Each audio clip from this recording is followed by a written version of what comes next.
ओम शांति। ओम शांति। आप सभी रूहानी भाई बहनों का आज की मुरली मंथन में स्नेह से स्वागत है। जी, सभी का बहुत बहुत स्वागत है। आज 25 दिसंबर 2025 की मुरली पर हम साथ में चिंतन करेंगे। और आज की मुरली के महावाक्य हैं, मीठे बच्चे, तुम बहुत समय के बाद फिर से बाप से मिले हो, इसलिए तुम बहुत बहुत सिकीलदे हो। वाह, ये सिर्फ लाडले या प्यारे होने से मतलब कहीं ज्यादा गहरा है ना?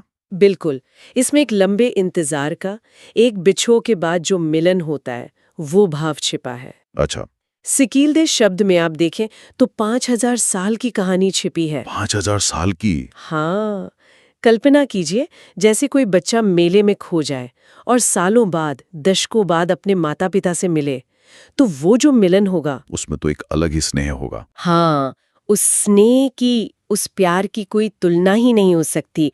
हम आत्माएं भी तो इस सृष्टि रूपी मेले में अपने परम पिता से बिछड़ गई थी। सही बात है। अब पूरे एक कल्प के बाद, 5000 वर्षों के लंबे चक्र के बाद हम उनसे मिले हैं, तो हम उनके लिए कितने सिकिलधे होंगे, इसका हम सिर्फ अंदाजा ही लगा सकते हैं। वाह, ये शब्द तो हमारे सर्वोच्च भाग्य का प्रतीक है। एकदम। इसी भाग्य की स्मृति में रहते हुए आज के प्रश्न पर चलते हैं। जी। आज का प्रश्न है, अपनी स्थिति को एक रस बनाने का साधन क्या है? और बाबा ने उत्तर दिया, सदा याद रखो, जो सेकंड पास हुआ, ड्रामा। ड्रामा? हाँ, कल पहले भी ऐसे ही हुआ था। निंदा, स्तुति, मान अपमान सब सामने आना है।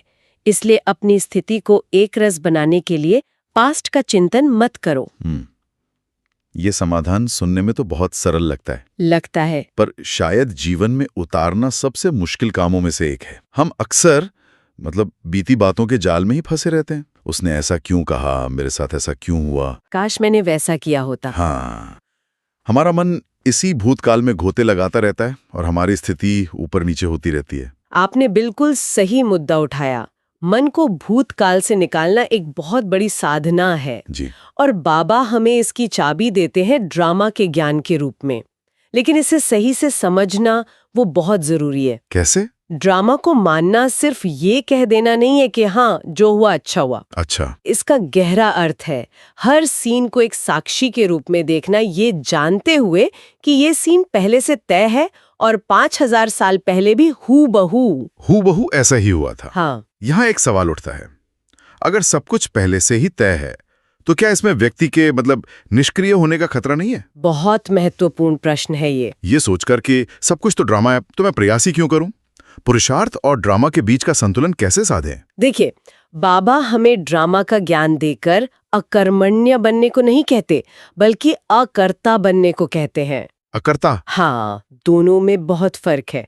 अकर्मण्य मतलब हाथ पर हाथ रखकर बैठ जाना, ठीक है। लेकिन अकर्ता का अर्थ है अपना सर्वश्रेष्ठ पुरुषार्थ करते हुए भी फल के बोझ से, कर्तापन के अहंकार से और क्यों क्या के सवालों से मुक्त रहना। वाह। श्रेष्ठ कर्म करना है, लेकिन परिणाम की चिंता या पास्ट के विश्लेषण में अपनी शक्ति नहीं गंवानी है। यानी ड्रामा का ज्ञान हमें परिस्थितियों का गुलाम नहीं बल्कि उनका मालिक बनाता है। एकदम सही। चलिए, इसी गहरी समझ के साथ आज की मुरली के दूसरे ज्ञान बिंदुओं में उतरते हैं। जी, चलिए इसी पहले शब्द को ही पकड़ते हैं, सिकीलधे।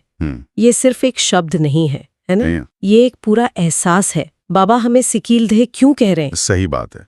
इसका जो गहरा भाव है वो है बिछो और मिलन का। आप सोचिए, एक आत्मा अपने परम पिता से 5000 वर्ष तक, 5000 साल, हाँ, पूरे कल्प तक अलग रही। इस दौरान उसने 84 जन्म लिए, कितने शरीर बदले, कितने रिश्ते निभाए, लेकिन वो जो एक सबसे असली, सबसे अविनाशी संबंध था, उसे वो भूल गई। हाँ। अब इस संगम युग पर जब वो बाप से आकर मिलती है तो वो सिर्फ एक मिलन नहीं है, वो एक तरह से घर वापसी है।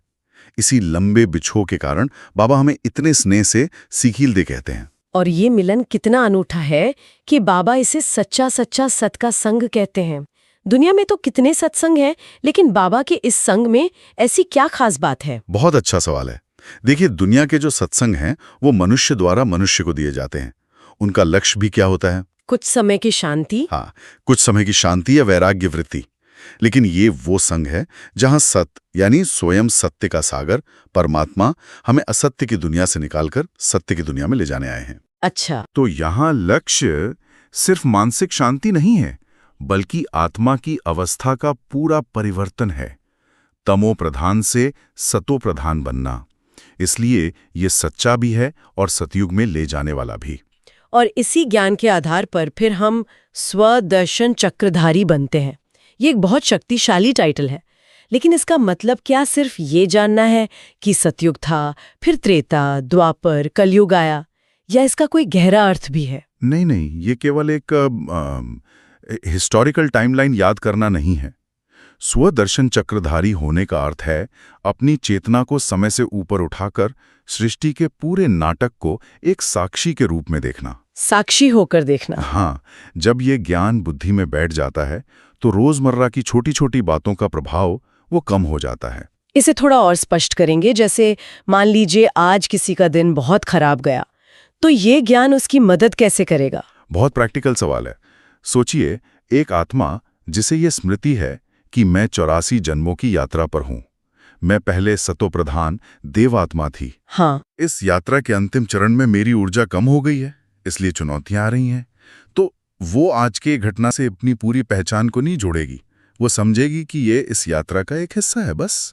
अच्छा, जैसे एक मैराथन धावक होता है। बिल्कुल सही उदाहरण है। मैराथन धावक 42 किलोमीटर की दौड़ में 35वें किलोमीटर पे जब थकता है तो वो ये नहीं सोचता कि मैं हारा हुआ हूं, वो सोचता है कि ये दौड़ का सबसे मुश्किल हिस्सा है, बस फिनिश लाइन पास है। सही है। स्वदर्शन चक्र का ज्ञान आत्मा को यही मैराथन वाली दृष्टि देता है। तो मतलब ये सिर्फ जानकारी नहीं है, ये एक रियलाइजेशन है। और मुरली में बाबा कहते भी हैं कि ये रियलाइजेशन उन्हीं को होगा जिन्होंने पूरे 84 जन्म लिए हैं। ये बात थोड़ी सोचने वाली है। हाँ, ये एक गहरा पॉइंट है।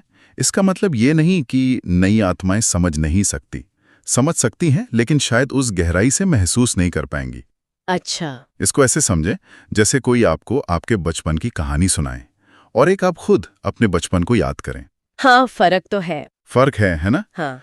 जिन्होंने पूरे 84 जन्म लिए हैं, उनके लिए ये ज्ञान किसी और की कहानी नहीं, उनकी अपनी आत्मकथा है। जब वो सतयुग का वर्णन सुनते हैं तो उनकी आत्मा में कहीं गहरी स्मृति जागती है कि हाँ, मैं ऐसा ही था। और इस ज्ञान को देने वाले की पहचान तो सबसे अनोखी है। हमारा बाप, टीचर और सतगुरु तीनों एक ही है, और वो भी विदेही, निराकार शिव।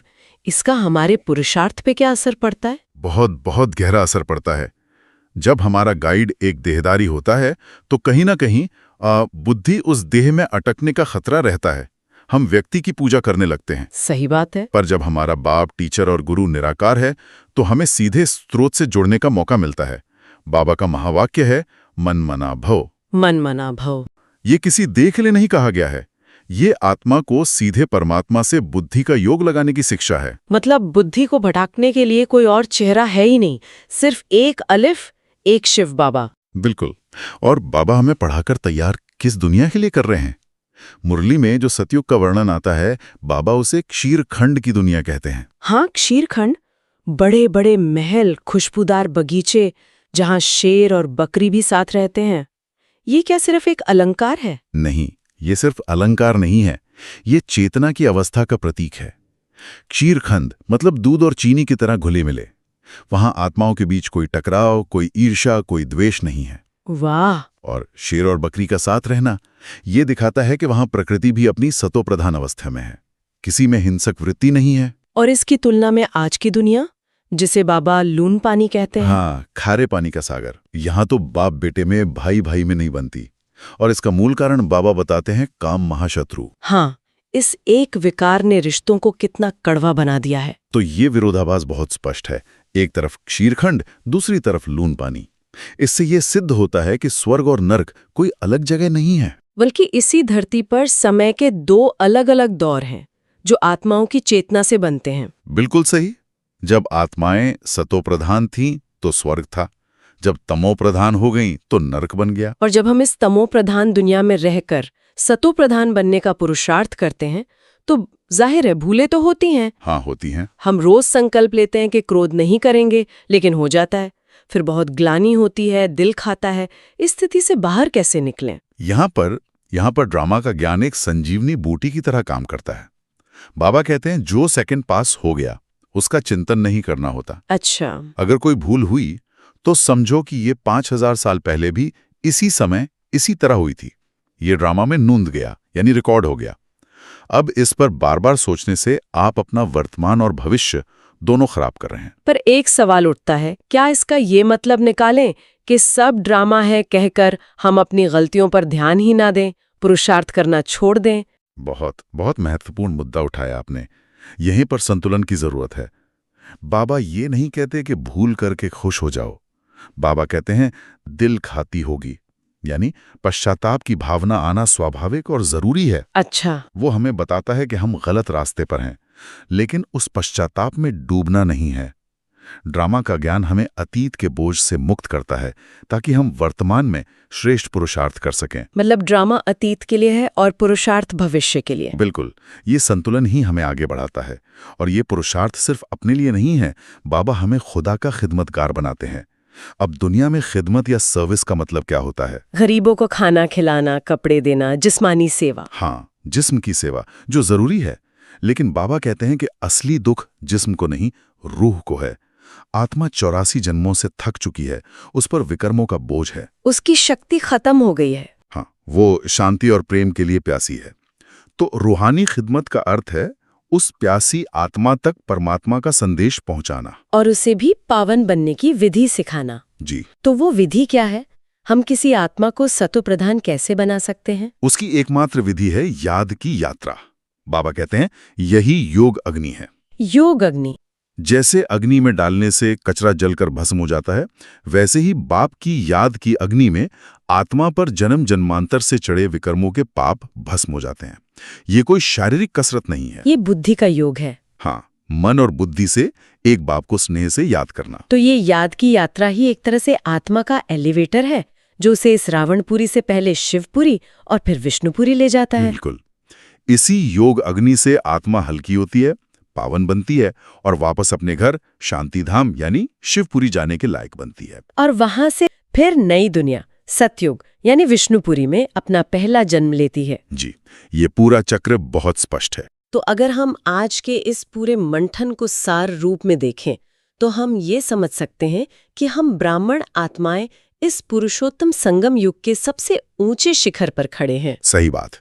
ये वो समय है जब हम अपने 5000 साल के सफर को समझ रहे हैं और बाप से शक्ति लेकर अपने भविष्य के सर्वोच्च पद को पाने का पुरुषार्थ कर रहे हैं। हाँ, कांटों से फूल बनने की प्रक्रिया। बिल्कुल। और बाबा भविष्य की ओर इशारा करते हुए एक बहुत ही रोचक बात कहते हैं।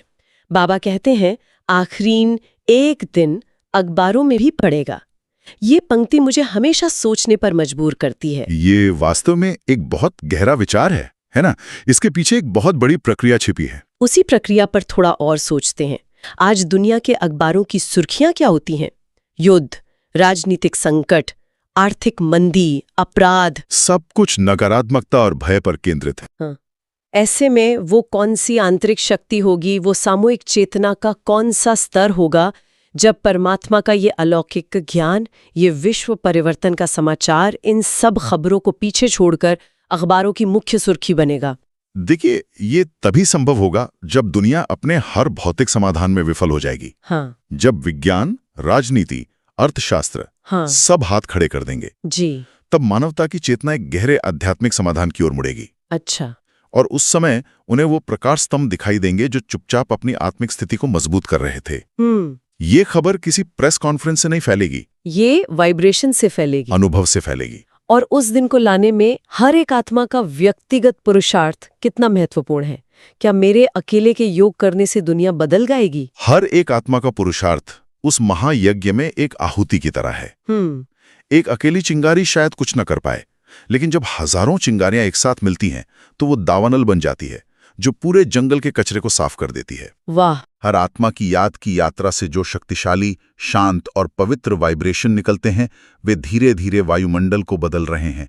जब पर्याप्त आत्माएं अपनी सतोप्रधान स्थिति को पालेंगी तो वो सामूहिक चेतना इतनी शक्तिशाली हो जाएगी कि ये संदेश भौतिक साधनों का मोहताज नहीं रहेगा। तो अब इस ज्ञान को जीवन में उतारने के लिए, धारणा के लिए जो मुख्य सार हैं उन पर आते हैं। जी। आज की मुरली से धारणा के लिए मुख्य सार हैं।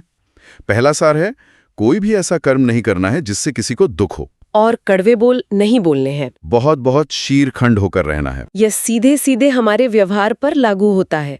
बाबा चाहते हैं कि हम अभी से इसी संगम युग पर सतयुगी संस्कारों को धारण करें। ये सिर्फ चुप रहना नहीं है। नहीं, बल्कि अंदर से इतना मीठा बनना है कि हमारे बोल और कर्म शहद जैसे लगें। और दूसरा सार है, किसी भी देहधारी की स्तुति नहीं करनी है।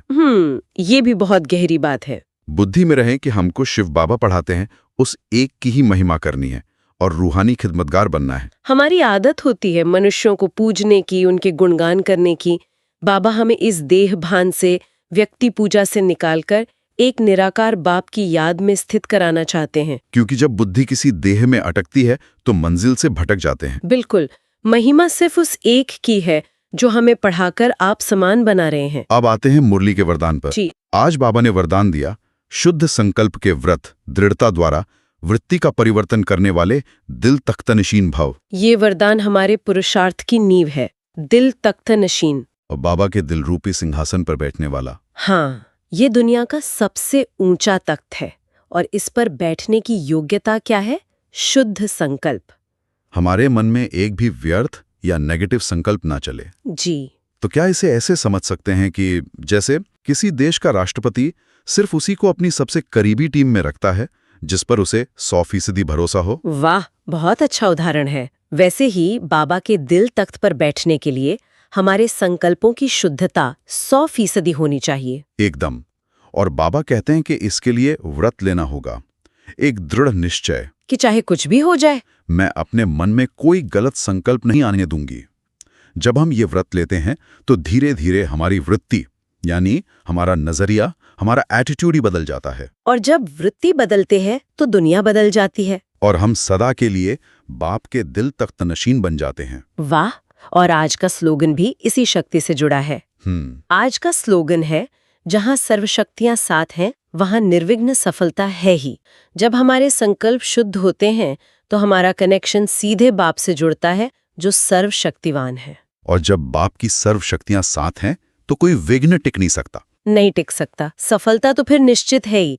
विघ्न आते हैं हमारी कमजोरियों की वजह से, शक्तियों की कमी की वजह से नहीं। और अंत में आज का व्यक्ति इशारा है, अब संपूर्ण व कर्मातीत बनने की धुन लगाओ। बाबा हमें इशारा दे रहे हैं कि अब धीरे धीरे चलने का समय नहीं है, अब धुन लगानी है। हाँ, एक लगन में मगन होना है अपनी अंतिम मंजिल को पाने के लिए, जो है संपूर्ण और कर्मातीत अवस्था, कर्मों के बंधन से मुक्त अवस्था। जी। इसके लिए हमें हर छोटी बड़ी हद की बातों से, मेरे तेरे से पार होकर बेहद का सेवाधारी बनना होगा। अब अपनी संपूर्णता को पाने की धुन में रहना है। बहुत बहुत शुक्रिया इन सभी बिंदुओं को इतना स्पष्ट करने के लिए। शुक्रिया। चलिए अब कुछ पल बाबा की याद में स्थित होकर आज की मुरली से मिले स्वमान का अभ्यास करें। मैं बाबा की सिकीलधी आत्मा हूँ। मैं 5000 वर्ष बाद अपने प्यारे बाप से मिली हूँ। मैं स्वदर्शन चक्रधारी आत्मा हूँ। मैं एक रूहानी खिदमतगार हूँ। मैं बाप दादा की दिल तख्तनशीन आत्मा हूँ। ओम शांति। अच्छा, मीठे मीठे सिकीलदे बच्चों प्रति मात पिता बाप दादा का याद प्यार और गुड मॉर्निंग। रूहानी बाप की रूहानी बच्चों को नमस्ते। हम रूहानी बच्चों की रूहानी मात पिता बाप दादा को याद प्यार, गुड मॉर्निंग और नमस्ते। ओम शांति। ओम शांति।